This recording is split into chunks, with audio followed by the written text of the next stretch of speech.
They called it the Brick. St. Bridget Correctional Facility in Arkansas was a fortress of concrete, steel, and silence. No windows in the cells. No mercy in the rules. No second chances. It was the kind of place where women disappeared in plain sight. Not because they escaped, but because the world simply stopped caring. But no one forgot Danica Ross. She arrived in the spring of 2021, shackled and smug, with a small smirk on her lips and a slow, hypnotic blink. 27 years old, former nurse, convicted on 2 counts of aggravated assault, attempted murder, and biological intent to harm. Her weapon wasn't a gun or a knife. It was her blood. The prosecution claimed she'd seduced her ex-boyfriend after learning she was HIV positive, then knowingly passed the virus to him. By the time he found out, she'd already vanished, hopping states until U.S. Marshals picked her up in Oklahoma. She pled guilty. No emotion. No apology. Just a shrug. Her transfer to St. Bridget raised alarms. Keep her in segregation, one of the intake officers warned. She's manipulative, real dangerous. But the warden at the time, a veteran named Gladys Monroe, was short-staffed and under pressure. She dismissed the concerns. She's just another inmate with a history, she said. We've handled worse. They hadn't. Danica wasn't loud. She didn't start fights. She didn't trade contraband or run schemes. But within weeks, strange things started happening, and they all started with the guards.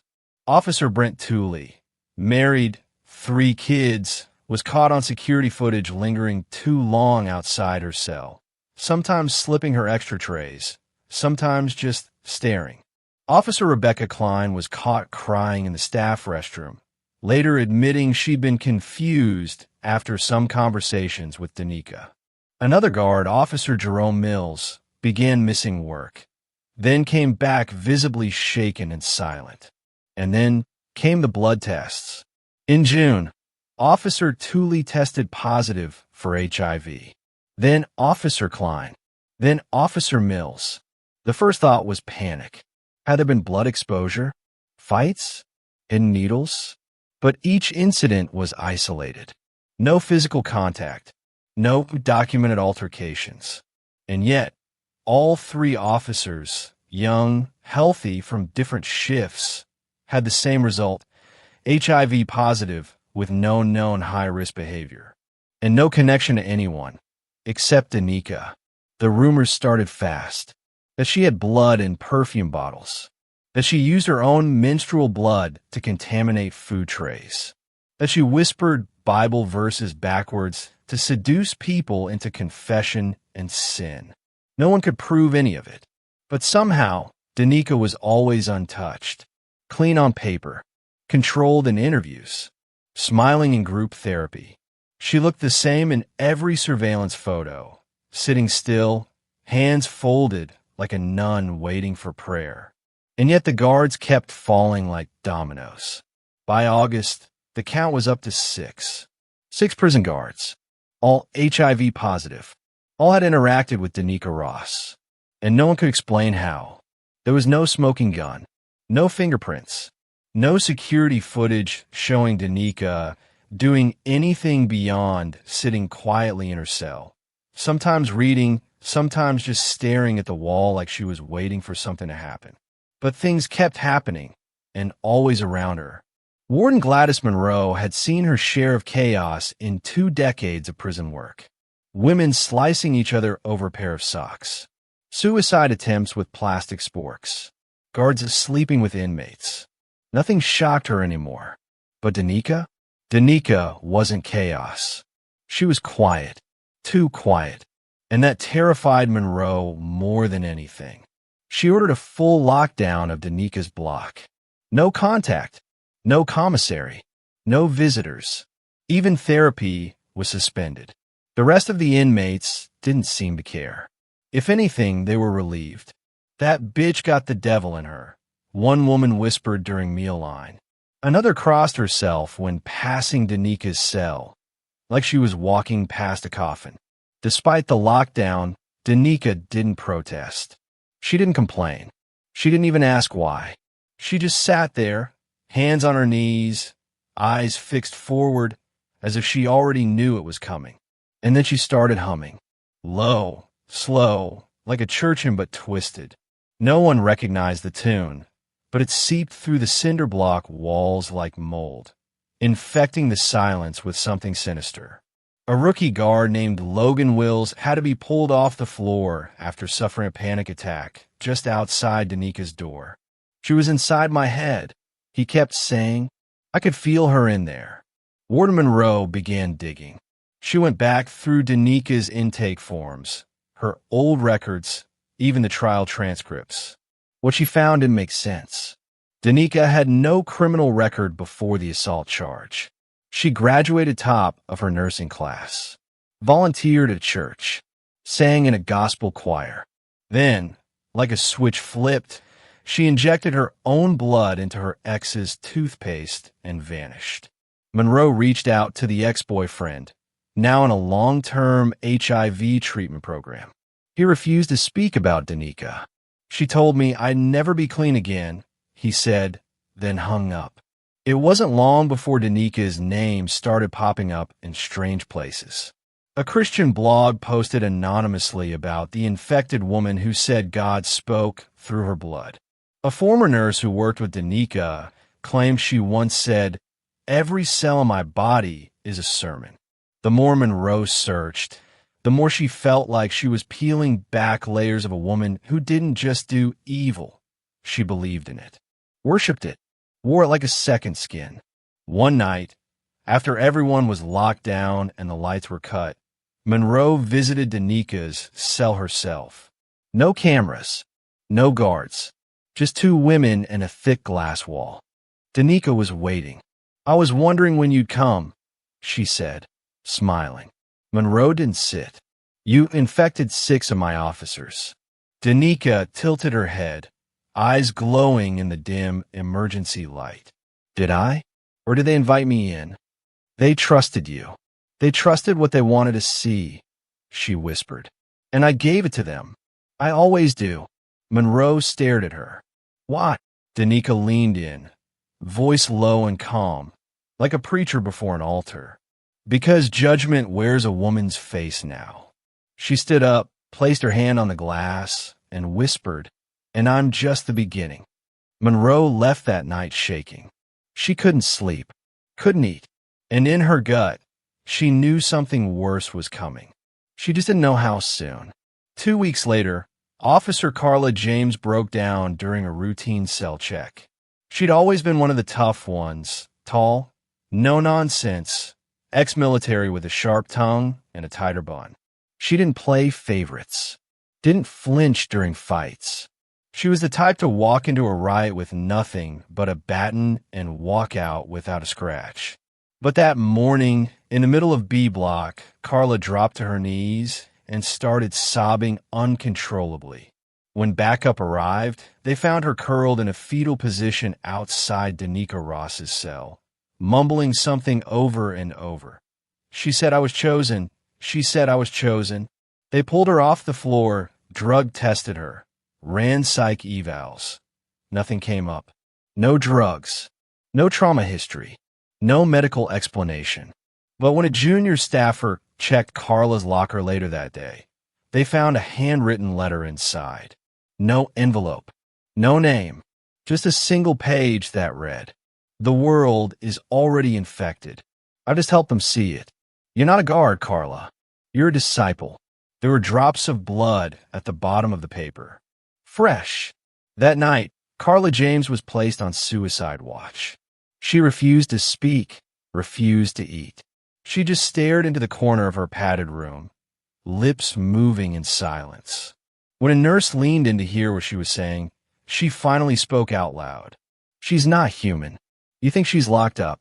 She's not." Word spread fast. The staff started calling her the virus. Some guards refused to patrol her hallway. Others demanded transfers. One filed for early retirement. They were all scared, not of being attacked, but of being seen. Like Danica had a way of peering through skin and bone, straight into the rot people try to hide. By the end of the month, 3 more officers tested positive for HIV. All had denied any physical contact with Danica. All had reported nightmares, vivid ones, of her standing at the foot of their beds, whispering scripture, touching their chests, bleeding from her eyes. The prison chaplain, Father Nolan, was asked to speak with Danica. He lasted 12 minutes in her cell before storming out, white as a sheet, mumbling, "That woman knows things no human should know." When the warden pressed him, he refused to repeat what she said. He only added one thing: she doesn't need to escape. She already has. Warden Monroe tightened security again. 2 guards per shift. No speaking to the inmate. No notes. No objects passed through the slot. Danica still didn't resist. In fact, she seemed calmer, serene. She spent her days drawing crosses on toilet paper, folding them like tiny altars, then eating them piece by piece. No one could explain it, but something shifted in the prison after that. The air, the sound, the way fluorescent lights flickered just a little too long. Phones rang with no one on the other end. One officer swore he saw Danica outside her cell in the middle of the night, even though the door was locked from the outside. Warden Monroe knew the difference between rumors and real danger. She lived through riots and escape attempts. But what was happening now didn't feel like either. It felt like infection, not of the body, but of belief. And something deep inside her told her the worst hadn't happened yet. It happened on a Sunday. The prison was unusually quiet that morning. Even the usual echo of shoes against concrete floors felt muted, like the building itself was holding its breath. Breakfast trays were distributed, cells were checked, logs were signed. Routine, mechanical, but something felt off, a charge in the air like just before a thunderstorm. Warden Monroe was in her office reviewing incident reports when the radio crackled. Cell 6C, we need medical. Now, she didn't ask questions. She ran. Danica Ross was found lying on the floor of her cell, arms stretched out, palms facing up, like a crucifixion without nails. She was barefoot, her orange jumpsuit unzipped halfway down her torso, and carved, not scratched, not drawn, but carved, into the skin of her chest was a deep, precise cross. 2 clean lines, intersecting just below her collarbones, blood seeping in perfect symmetry. But that wasn't the worst part. There was no blood on the floor. None splattered on the walls. The mattress was clean, her skin pale and cold, as if she'd been drained. Whoever did it either cleaned the scene, or it had happened somewhere else. Somewhere no one could find. The nurse who checked her pulse collapsed seconds later. It was shock, maybe, or fear, or something deeper. Because Danica wasn't just dead, she was posed. Her body arranged deliberately like an offering. Tucked between her lips was a torn page from a prison-issued Bible. Romans 6, verse 23. For the wages of sin is death. Monroe froze. For a full 5 seconds, she couldn't speak, couldn't move. She prepared herself for violence, for outbursts, for self-harm, even for more infections. But not this. Not ritual. They cleared the block. Every inmate was locked down. Every guard pulled and questioned. But no one had seen anything. There were no screams. No sounds of struggle.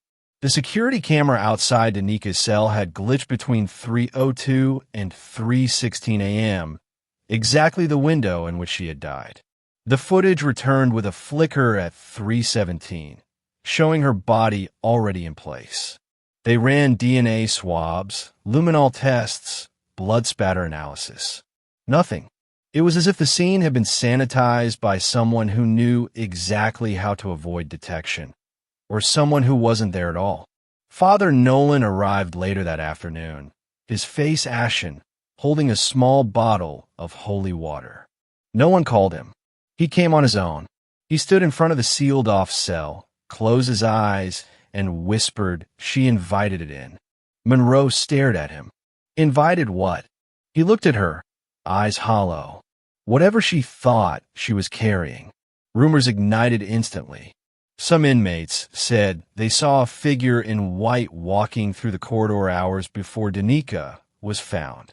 Others swore they heard humming again, the same strange hymn that used to creep out of her cell weeks ago. But this time it wasn't just humming. One prisoner said it sounded like multiple voices, layered, discordant, like a choir made of suffering. Carla James, still under psychiatric watch, began screaming in the medical ward that night. She clawed at her arms, yelling, "I told you she was the altar. I told you she was the altar." She had to be sedated and restrained. By Monday morning, the state had launched a formal investigation. FBI, forensic specialists, behavioral analysts, but nothing they uncovered made sense. There were no fingerprints on the razor blade found in the cell. No signs of forced entry. The cell was locked from the outside the entire night. Warden Monroe walked the empty hallway alone later that evening, stopping in front of cell 6C. The walls were silent, but inside her chest, something stirred. A deep, gnawing question that wouldn't let go. Did Danica die, or did she ascend? They buried Danica Ross without ceremony. No family claimed the body. No friends. No church. Just a pine box. A prison chaplain who refused to say her name, and a stretch of state land behind razor wire where the forgotten were laid to rest. No headstone. Just a number. Warden Monroe stood by the grave, silent, hands in her coat pockets, the cold wind slapping at her collar.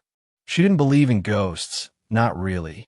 But ever since Danica died, the air at St. Bridget felt heavier, meaner, like the prison itself was mourning something or warning. By Wednesday, the FBI concluded their initial findings. No evidence of homicide. They called it self-inflicted ritual suicide, citing the razor, the cross carved with intentionally spiritual overtones, and the page from the Bible. Case closed. But no one at St. Bridget believed that. Not after what happened to Officer Dana Fielding. Fielding had never met Danica personally. She worked admin, logbooks, inmate records, visitation schedules. She hadn't been assigned to B Block in months. But 4 days after Danica's death, she was found in the break room bathroom, bleeding from her ears, shaking uncontrollably. She kept repeating one word. Confess, confess, confess. They rushed her to the hospital. Toxicology came back clean. No drugs, no aneurysm, no stroke. But she wouldn't stop crying, wouldn't stop talking to someone who wasn't there. She said the blood never stopped moving. Even after death, the guard were shaken. Some requested immediate transfers. Others started wearing rosaries, even the ones who hadn't stepped into a church in years. There was a growing sense that Danica hadn't just infected people with a virus, she'd infected the building, the routines, the minds. A week later, someone spray-painted a message in blood-red letters on the chapel wall. She was the sword. No cameras caught it. No one claimed responsibility. But the letters were drawn with exact precision. Symmetrical. Perfectly measured, just like the cross carved into her chest. Then Officer Terrence Hale disappeared. He'd worked the graveyard shift near Danica's cell for 2 months. Tall guy, quiet, married, clean record. One morning, he didn't report for duty. His car was still in the parking lot. His wallet and badge in the locker room. A note left in his locker read, "I looked into her eyes once. I think she's still looking back." They never found him. Warden Monroe tried to hold things together. She implemented stricter shift rotations, banned religious materials for the time being, ordered counseling sessions for all staff.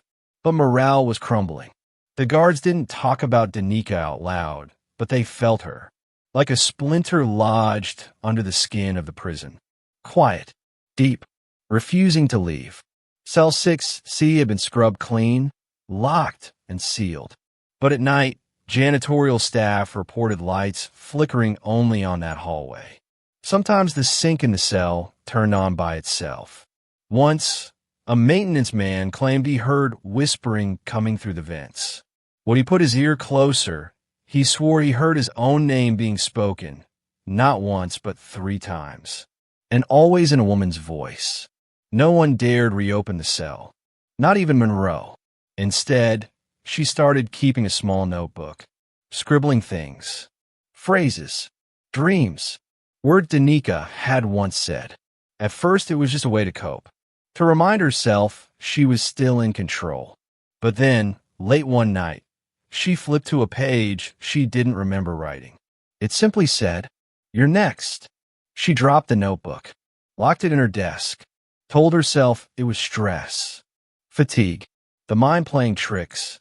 But deep down she knew, Danica Ross might have died in that cell. But whatever she carried didn't die with her. 3 weeks after Danica's death, they brought in a specialist from Quantico. Dr. Elias Monroe, no relation to the warden, was a forensic psychologist known for dealing with high-risk cult leaders, psychotic inmates, and killers who believed they were messiahs. He'd interviewed men who thought they were angels, women who thought they were demons, and one teenager who claimed to be the second coming of Judas. But nothing had prepared him for St. Bridget. He walked into the facility with crisp slacks, a steel gray tie, and the tired eyes of a man who'd seen too much. But even he paused when he stepped into the hallway outside cell 6C. This place, he muttered under his breath. It's dense. They gave him access to everything. Danica's intake records, security footage, psych evals, and the full timeline of what happened before and after her death. He spent 2 days reviewing it all in silence. On the 3rd day, he asked to speak with Officer Carla James. Carla hadn't spoken in a week.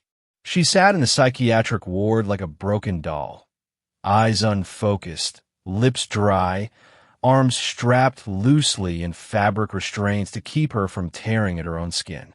Dr. Monroe pulled up a chair. He asked her what Danica had said to her. Carla blinked. Then, slowly, a single tear slid down her cheek. "She told me I wasn't dirty," she whispered. "She said I was already infected long before she ever touched me." Infected with what? Carla turned her head toward him, her voice suddenly calm, unervingly steady. "Shame." Dr. Monroe didn't flinch. He was used to cryptic language. But there was something chilling about the way Carla said it, like it wasn't just a feeling, but a diagnosis. Like Danica had seen something inside her that no one else had ever dared look for. Later that day, the psychologist sat across from Warden Gladys Monroe in her office. "She wasn't crazy," he said flatly. "Excuse me, Danica. She wasn't delusional. She wasn't schizophrenic. She knew exactly what she was doing." Warden Monroe leaned forward. Which was what? She was creating a theology. One built on guilt, contagion, and control. She weaponized shame. She didn't spread HIV to destroy people physically. She did it to own them. Gladys stared at him, like a cult. He shook his head. No, worse. Cults worship something outside themselves. Danica made herself the altar. There was one inmate who resisted her, at least for a while. Her name was Laverne Calloway, 62, convicted for second-degree murder after stabbing her abusive husband with a steak knife 19 times. But before prison, she had been something else entirely. A preacher. Laverne had spent 30 years behind a pulpit in Little Rock. Fire and brimstone, hymns and healing. Even inside St. Bridget, the other inmates still called her Mother Calloway. She led Bible study every Wednesday, prayed before meals, believed in redemption, even here. When she first heard about Danica Ross, she said, "No one's beyond grace." But that was before the dream started, before she began waking up with blood under her nails, though she couldn't remember hurting anyone. before she opened her Bible one morning and found that every verse had been underlined in red, even the blank pages in the back. Before she started hearing humming in her ears, even in solitary. Laverne confronted Warden Monroe one day, face pale and shaking. "She speaks to them like scripture," she whispered. "But it's not the word of God. It's something else. It mimics him, twists him. She's not preaching. She's converting." Monroe asked her what she meant. Laverne's voice dropped to a tremble. "When you preach long enough, you know the difference between a woman and a mouthpiece. Danica, she ain't the singer. She's the song." Monroe tried to transfer her to another block, tried to protect her, but it was too late. 1 week later, during a prayer circle, Laverne stood up mid-psalm, tore out the pages of her Bible, and began eating them. She choked on Revelation. When they pulled her away, she was sobbing and screaming. "She rewrote the word inside me." She never returned to Bible study. She stopped speaking altogether. By the end of the month, she was sitting cross-legged in her cell, drawing the same image over and over again on the walls. A woman in orange robes, bleeding from her mouth, with hollow eyes full of light. That night, a report came in from Cell Block D. One of the inmates, a lifer named Raquel Barnes, had carved a small cross into her forearm using a pen cap. When asked why, she replied, "She came to me in a dream. She said if I bleed a little, I won't have to carry so much." They transferred Raquel to medical, but more incidents followed. 2 more inmates were caught smearing blood onto their walls in the shape of a cross. One had drawn Danica's name underneath it. Another had written the words, "Sin is the sickness. She was the cure." Warden Monroe couldn't ignore it any longer. Danica's death hadn't ended anything. It had started something. Inside St. Bridget, belief was spreading like a virus, invisible, invasive, and impossible to contain. Dr. Monroe submitted his final analysis before leaving the facility. The report ended with a single line. "The body is gone, but the doctrine remains." Warden Monroe read that sentence over and over that night. And for the first time since she took command of St. Bridget, she locked her office door and left the light on. It started with the humming again. Low, eerie, almost melodic, the same strange tune Danica used to hum in her cell. It came from nowhere, from everywhere. Guards began hearing it during rounds, especially near cell 6C. The security footage showed nothing. No movement, no sound anomalies. But the humming, it was real to them. Officer Karen Soto, a 6-year veteran with 0 disciplinary marks, requested a transfer to another facility. When asked why, she hesitated, then quietly admitted, "I'm scared I'll start believing in her." And that was the real problem. Not infection, not suicide, not madness. Belief. Whatever Danica had planted in that prison was growing. Slowly, quietly, like mold behind a wall. It didn't matter if people thought she was a monster or a martyr. She was alive in their minds. And belief, Warden Monroe realized, didn't need a pulse. It only needed space. By mid-November, the prison psychiatrist, Dr. Lydia Chase, began documenting what she called contagious ideation syndrome. Inmates who'd never met Danica were repeating her phrases. Guards were quoting Bible verses they'd never read. One even shaved her head, claiming Danica told her in a dream to strip away the vanity of flesh. That same night, a janitor named Russ McKinley quit on the spot after entering cell block B and finding a perfect cross etched into the center of the corridor floor. No tools were found, no witnesses, but the edges were too sharp, too symmetrical to be a coincidence. He left without collecting his final paycheck. Father Nolan returned for one last prayer service. Attendance was voluntary. 17 inmates showed up. For staff, they sat in silence while he read Psalm 91.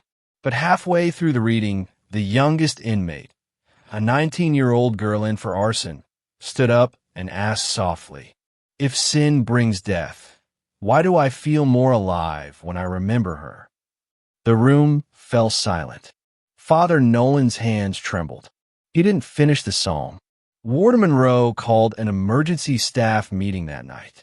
She stood at the front of the break room, surrounded by exhausted guards, medical techs, clerks, and cooks, all of them worn thin by weeks of whispers and nightmares. "This ends now," she said. They were going to clear out cell 6C, strip it to the concrete, burn the mattress, remove the sink, the toilet, even the walls if they had to. "We erase her," she declared. "We take back this place." But when the team arrived at the cell, they found something new. The walls, scrubbed clean weeks ago, now bore words scrawled in ash. "I'm the infection. I am the cure." The sink was filled with red water. Not blood, but red-tinted, like dye or wine. Floating in it was a torn piece of fabric from a prison uniform, folded like a communion wafer. Warden Monroe ordered it sealed. Permanently. Cell 6C was welded shut. But that didn't stop it. Guards began referring to the hallway as the chapel. Some inmates refused to walk past it, even when shackled. Others stared at the door for hours, whispering things under their breath. The night staff started doubling up. Lights were kept on 24/7. Dr. Lydia Chase resigned quietly. In her final note, she left a single sentence. "Some prisons are made of bricks. Others are made of belief."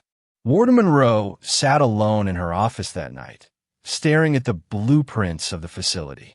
She traced her finger along the path from the medical ward to the chapel to her own office. Every hallway felt connected now. Every wall seemed to pulse. That night, Monroe found herself unlocking the bottom drawer of her desk, the one she hadn't touched in years. Inside was an old Bible, leather-bound and brittle, the same one her mother had given her when she first joined the correctional system. She hadn't read it in over a decade, but now, with shaking hands, she opened it to a random page. The first words her eyes landed on were underlined in red ink. She hadn't done that. "For many shall come in my name, saying, 'I am Christ,' and shall deceive many." Matthew 24, verse 5. Monroe stared at the verse. Her throat tightened. Then she noticed something scribbled in the margin, in handwriting that didn't match hers. What if she isn't deceiving them? She slammed the book shut. Her heart pounded like she'd just sprinted across the yard. She locked the Bible away, turned off her office light, and sat in the dark, eyes wide open, mind racing. She didn't sleep that night, but she did dream. Danica was in the corner of her room, not moving, just humming, barefoot, eyes glowing in the dark like coals behind a veil. And when Monroe tried to speak, her mouth was sewn shut, not with thread, but with red scripture. She woke up gasping, soaked in sweat. A line of ash was drawn across her windowsill, and from somewhere deep in the vents, barely audible beneath the hum of electricity, came the soft echo of that tune, that same impossible, damnable humming. 2 months later, the state launched a quiet investigation into St. Bridget Correctional Facility. Not because of Danica Ross. Not officially, anyway. The report cited staff attrition, unusual psychiatric patterns, and failure to maintain standard security protocols. But everyone on the inside knew the truth. St. Bridget wasn't just breaking down. It was changing, and nobody wanted to admit why. The warden was called to testify in a closed-door session before the Department of Corrections. She wore her best suit, pressed and polished, but her eyes betrayed weeks of sleepless nights. They asked her about inmate deaths, officer disappearances, staff resignations. She answered each question with clinical precision. But then they asked about cell 6C. Gladys Monroe paused. One of the panelists asked, "Do you believe the events tied to Danica Ross have created a psychological contagion within your institution?" She blinked, then said quietly, I believe we're dealing with something we don't have language for yet." There was silence in the room after that. The panel called for a temporary external oversight team. They sent in consultants, trauma experts, religious psychologists. Cameras were installed in every hallway. Every staff member was mandated to go through psychological evaluations. They even replaced the chaplain. But the new chaplain didn't last long. 3 weeks in, he resigned without explanation, left his Bible behind. On the inside cover, he wrote, "She wasn't a prisoner. She was a prophet. We just didn't understand the gospel." The report never made it to public record. Redacted. Buried. Officially, Danica Ross's death remained a closed case. Ritual suicide. No foul play. No ongoing threat. But inside the walls of St. Bridget, her influence continued to bloom like mold in the foundation. Inmates began referring to her as Saint D. They left folded scraps of toilet paper in the shape of crosses under their pillows. Some even etched small symbols on their arms, not with blades, but with ink from pens and mascara.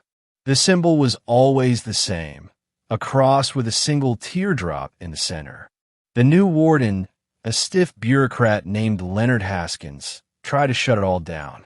Confiscated Bibles, punished those caught humming, sealed off access to the old chapel wing. But it didn't work. Every attempt to suppress her name only seemed to spread it. When he confronted one of the lifers, an old woman named Mabel who'd been in for double homicide since 1986, she looked him dead in the eye and said, "She didn't die. She multiplied." And maybe that's the scariest thing. Not that Danica Ross infected people with a virus, but that she infected them with an idea. And ideas don't rot in the ground. They linger. They wait. And inside the rusted arteries of St. Bridget Correctional, they breathe. The first time the new warden heard the phrase, "the blood choir," it came from a corrections officer in the infirmary. He thought it was a joke, some ridiculous inmate nickname or inside prank. But when he heard again 2 days later from a nurse, and then again from a janitor scrubbing the floors near cell block C, he realized something was spreading through the facility, something organized. The term wasn't written in any logs. It wasn't graffiti on the walls. It was whispered, shared like a secret prayer. The blood choir sings for the sick. That's what inmates started saying. And not just the ones who'd been there during Danica Ross's time. Even new arrivals, women who had never known her, never even heard of her, were muttering the phrase in their sleep. Then one morning, Officer Ray Miller was found unconscious in the staff chapel. His uniform shirt had been removed, and across his chest, drawn in what appeared to be menstrual blood, was a symbol, a cross made of ribs surrounded by tiny droplets. His vitals were fine, no sign of assault, but he wouldn't speak, just stared at the ceiling and hummed a tune no one could recognize. He was transferred to a psych unit in Little Rock. He hasn't spoken since. The official report called it a psychogenic fugue state. Unofficially, people began locking their bedroom doors at night, even the guards. Meanwhile, something was happening to cell 6C. The welded door began to rust. No surprise, people said, old metal, bad airflow. But the rust came in patterns, geometric streaks that arched and curled like script. Maintenance painted over them 3 times. It kept coming back. Then the lights in that hallway began flickering again, just there, just outside that cell. One night, a guard named Josie Knight swore she saw a figure standing in front of 6C. Not in the cell, in front of it. The figure was barefoot, long hair, head tilted slightly, hands clasped like in prayer. She drew her weapon, shouted a warning. But when she blinked, the figure was gone. The next morning, her service weapon was missing. They found it 2 days later, submerged in the baptismal pool of the staff chapel. The chapel had been closed for months. Warden Haskins wanted to bring in federal support, but the board denied it. No budget, no precedent, no proof. You're running a prison, not a horror movie, they told him. He filed a formal complaint. It was ignored. That week, an anonymous envelope appeared in his mailbox. Inside was a single scrap of paper, stained red, written in tiny block letters. "She speaks in blood now."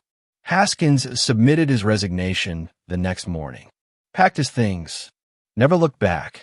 Now, no one speaks her name out loud.